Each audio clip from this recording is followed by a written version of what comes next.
Manray!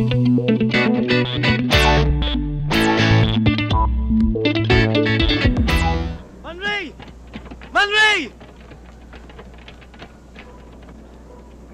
Pare, nandiyan ka lang pala. Kanina pa kita hinahanap. Si Robert! Si Robert! Bakit? Basta sumama ka sa akin! Huh?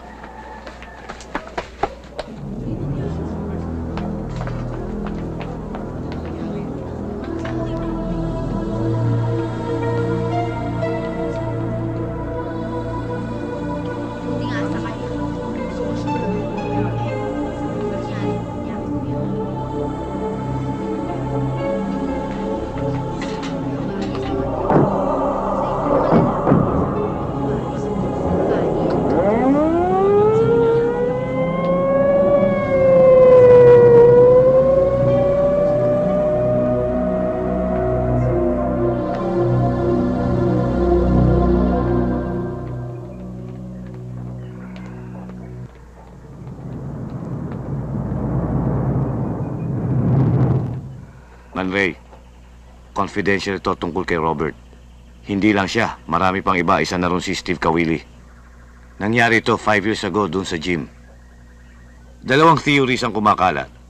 Isang homicide at isang supernatural. Lahat ng mga biktima ay puro mga lalaki. Lahat ay malalalim ang sugat sa dibdib, walang dugo. Lahat ay nangyari nung nakikipag-date sila sa motel, beach resorts, at sa loob ng kotse. Lahat nangyari sa kabila ng kadiliman ng buwan.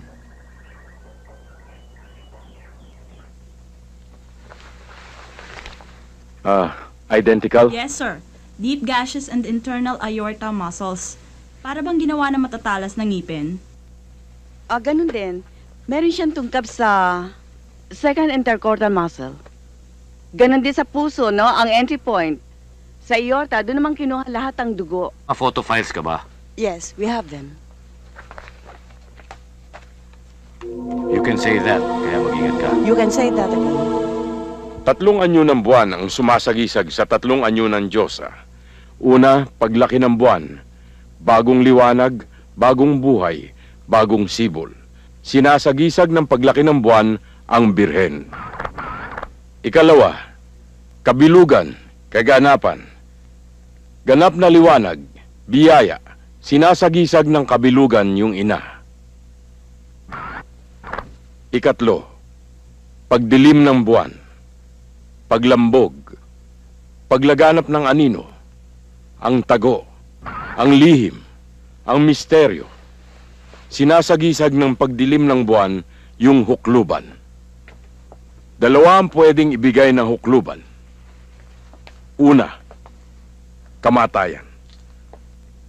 Dahil mabangis siya. Pangalawa, buhay. Dahil kapag nakita mo siya, dadaan ka sa isang matinding pagsubok. Kapag nakapasa ka, mangingibabaw ka. Magkakaroon ka ng panibagong buhay.